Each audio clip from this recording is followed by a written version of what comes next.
All India Radio presents Morning News.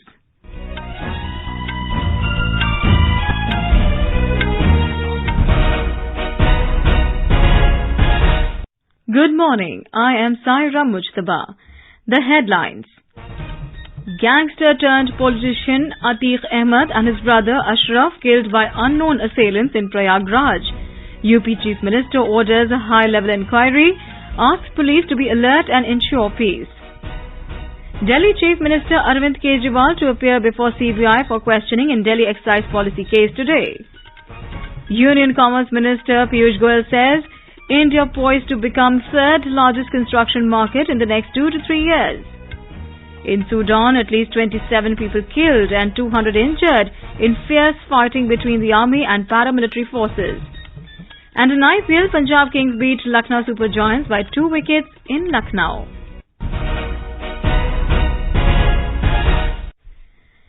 And now the news in detail. Gangster turned politician Atiq Ahmed and his brother Ashraf, convicted in the Umesh Pal kidnapping case, were killed by unknown assailants in Prayagraj yesterday evening. They were shot near Calvin Medical College when the police was taking them for medical examination. All 3 assailants surrendered before the police after the murder. Uttar Pradesh Chief Minister Yogi Adityanath has ordered a high-level inquiry into the murder of former MP Atiq Ahmed and his brother Ashraf.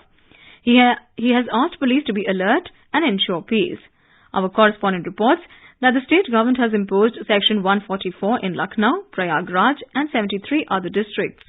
Security has been increased in Prayagraj and adjoining cities. Police across the state is in high alert mode. Police flag marched in many cities to maintain law and order situation in the state. Chief Minister Yogi Adityanath ordered for setting up a 3-member judicial commission to investigate the matter. Yogi Adityanath held a high-level meeting at his residence after the incident, in which Principal Secretary Home Sanjay Prasad, DGP of State R.K. Vishwakarma and Special DG Law and Order Prashant Kumar participated. CM Yogi Adityanath has instructed police officers to be on alert, ensure peace and law and order in the state so that public doesn't face any trouble. CM has also appealed to the people to not to pay any attention to rumors. He said that strict action will be taken against those who spread rumors. Sushil Chandra Tiwari, AIR News, Varanasi. Delhi Chief Minister Arvind Kejriwal will appear before the Central Bureau of Investigation (CBI) for questioning in the Delhi excise policy case today. The CBI has issued summons to Mr. Kejriwal in connection with the alleged corruption in the formulation and implementation of the now scrapped excise policy for 2021-22. The investigation in Delhi excise policy case began last year after Delhi Lieutenant Governor Vinay Kumar Saxena recommended a CBI probe citing discrepancies in the policy. CBI had lodged FIR against 15 accused in this case for alleged violation of rules and procedural lapses in the policy. Former Delhi Deputy Chief Minister Manish Sisodia, who is among the 15 accused named in the FIR, was arrested by the CBI in February this year. The new excise policy was later scrapped amid allegations of corruption and irregularities in its drafting and implementation. Anand Kumar for AIR News, Delhi. Union Minister for Commerce and Industry Piyush Goyal said that the Indian real estate sector has been a critical engine of the country's growth story, providing large-scale employment. He said the sector has shown immense resilience in the last few years with the active support of the government. Mr. Goyal said this while addressing the National Investiture Ceremony of the Confederation of Real Estate Developers Associations of India through video conferencing in Mumbai. The minister added that the real estate sector will provide huge business opportunities, generate employment and provide big avenues for the startup ecosystem. Mr. Goyal said India is poised to become the third largest construction market in the next 2 to 3 years. He remarked that the union budget also focused significantly on infrastructure with nearly 10 lakh crore rupees direct investment of the central government. He mentioned that Real Estate Regulatory Authority has played a transformational role in formalizing the sector and bringing transparency and better governance practices. He said that the GST has been simplified to make the real estate sector more resilient and easy to work. Union Home Minister Amit Shah will present the Maharashtra Bhushan Award to senior social activist and Padma Shri awardee Dr. Dattatreya Narayan alias Appa Saheb Dharmadhikari at Kharghar in Navi Mumbai this morning. The Maharashtra government has conferred the award for the year 2022 on Dr. Dharmadhikari. Chief Minister Eknath Shinde, Deputy Chief Minister Devendra Fadnavis and Cultural Affairs Minister Sudhir Mungantiwar will also be present along with the Dharmadhikari family. The first Army Commanders Conference ACC for this year will be held tomorrow. It will continue till the 21st of April. The conference is being conducted for the first time in a hybrid format, exploiting available technology for secure communication, wherein Army commanders and other senior functionaries will meet virtually on the first day. They will then travel to Delhi for balanced physical meetings on matters which require detailed deliberations. The ACC is an apex-level event which is an institutional platform for conceptual-level deliberations, culminating in making important policy decisions for the Indian Army. The forum will also review the progress on the activities charted out as part of Year of Transformation 2023, along with progress on Agnipath scheme and digitization and automation initiatives. This is All India Radio giving you the news. For quick news updates round the clock, follow us on Twitter at AIR News Alerts.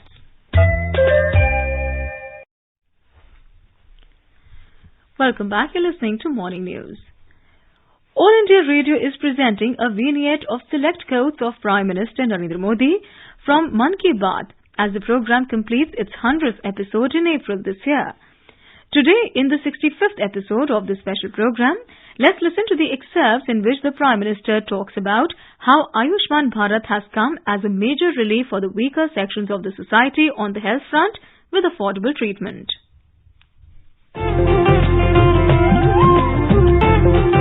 People, voice and direct dialogue. That's your and our Mann Ki Baat. Yes, this is how our Prime Minister connects with millions of countrymen.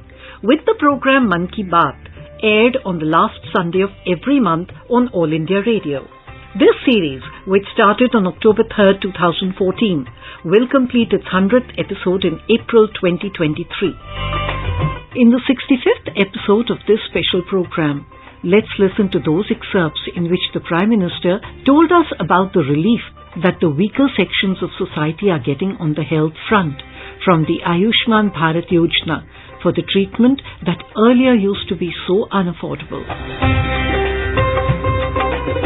Health and medicine became prohibitively expensive since the liberalization began.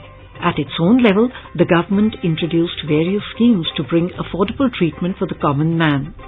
Yet, the treatment for some major illnesses continued to remain expensive and prohibitively expensive for the common man, adding to their woes and misfortune. For such cases, the Ayushman Bharat Yojana came up as a much-needed relief for the weaker sections of our society.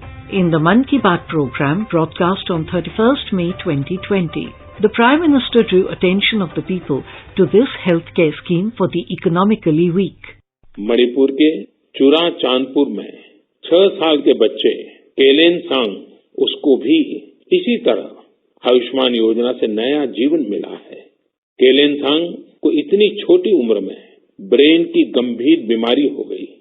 इस बच्चे के पिता दिहाड़ी मजदूर हैं और मां बुनाई का काम करती है। ऐसे में बच्चे का इलाज कराना बहुत कठिन हो रहा था, लेकिन आयुष्मान भारत योजना से अब उनके बेटे का मुफ्त इलाज हो गया है।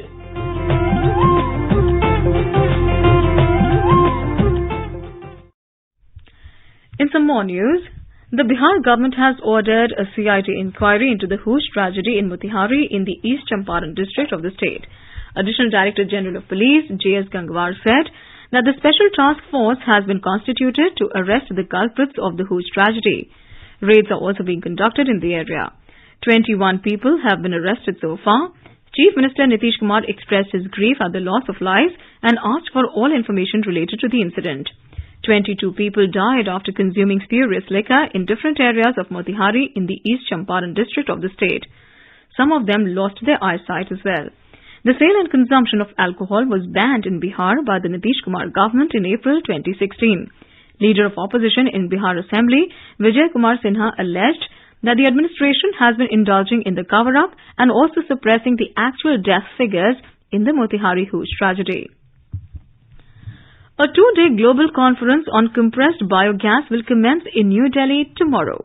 The Petroleum and Natural Gas Ministry said the theme of the conference is Towards Progressive Policy Framework for a Robust CBG Foundation and Growth. The objective of this conference is to apprise the industry regarding the initiatives taken by the central government for the development of the compressed biogas industry and to identify the areas where policy modifications are required. In some international news, fighting in the Sudanese capital raged into the early hours today after a day of deadly battles between paramilitaries and the regular army that has left at least 27 people dead and 200 injured. Explosions and gunfire rang out on the deserted streets of Khartoum after the paramilitaries said they were in control of the presidential place, Khartoum Airport and other vital facilities. The international community has condemned the escalation of violence in Sudan's capital, Khartoum. U.S. Secretary of State Antony Blinken said the situation in Sudan was fragile, but insisted there was still an opportunity to complete a transition to a civilian-led government. The UAE urged all parties in Sudan to exercise restraint, de-escalate, and work towards ending the crisis through dialogue.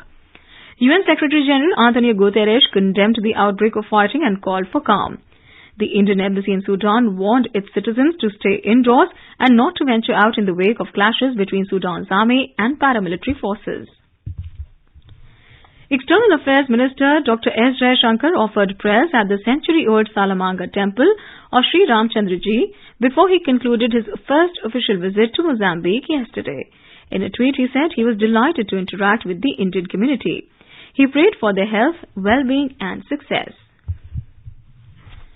In sports, in IPL cricket, Punjab Kings defeated Lucknow Super Giants by 2 wickets in Lucknow last night. Sikandar Raza of Punjab Kings was declared the player of the match.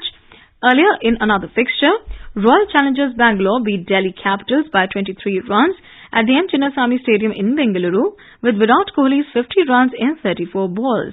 Virat Kohli was judged player of the match. Today, Mumbai Indians will take on Kolkata Knight Riders in Mumbai's Wankhede Stadium at 3:30 this afternoon. In another match, Gujarat Titans will lock horns with Rajasthan Royals at the Narendra Modi Stadium in Ahmedabad from 7:30 this evening. Rajasthan's Nandini Gupta has been crowned as the Femina Miss India World 2023 in the 59th edition of Femina Miss India 2023 Grand Finale held at Imphal last night. While the 19-year-old took the crown home, Shriya Punja from Delhi was announced the first runner-up and Taunal Jam Strela Luwang from Manipur became the second runner-up. Among the 30 state winners, these ladies were chosen as the top 3. Now, the winner, Nandini Gupta, will represent India in the Miss World 2024 contest. The event was held at the indoor stadium of Kuman Lampak Sports Stadium, in which many film stars were also present. And now for a look at today's newspapers, it's over to Anita Anand. Thank you, Sarah. All dailies have widely covered the late-night shooting of gangster-turned-politician Atiq Ahmed. Hindustan Times taken for medical. Atiq and brother shot dead. Sunday Pioneer writes, Atiq brother shot dead in media glare, adding, duo were killed on way to medical test by 3 shooters in journalist guise. Judicial probe ordered, Section 144 imposed in UP. In some other important stories, the Asian Age quotes the Prime Minister, mass movement must in climate change war. Financial Express Sunday quotes Finance Minister in its headline, economy to stay on course in FY24. The Sunday Express says CJI Chandrachud led 5-judge bench to hear same-sex marriage case on April 18. And do you sacrifice those creamy dollops of ice cream to avoid those extra calories? Well, there's good news for ice cream lovers. Post-pandemic, the ice cream sector is witnessing a steady push-up the pricing bracket, with companies churning out premium products including low sugar and low-fat content options. The Sunday Express writes, Double Scoop ice cream brands step up premium offerings. And with that, it's back to you, Sarah. Thanks, Anita. And now before we end the bulletin, the headlines once again. Gangster-turned-politician Atiq Ahmed and his brother Ashraf killed by unknown assailants in Prayagraj. UP Chief Minister orders a high-level inquiry, asks police to be alert and ensure peace. Delhi CM Arvind Kejriwal to appear before CBI for questioning in Delhi excise policy case today. Union Commerce Minister Piyush Goyal says India poised to become third largest construction market in next 2 to 3 years. And in IPL, Punjab Kings beat Lucknow Super Giants by 2 wickets in Lucknow. And with that, we end the morning news. Have a great day.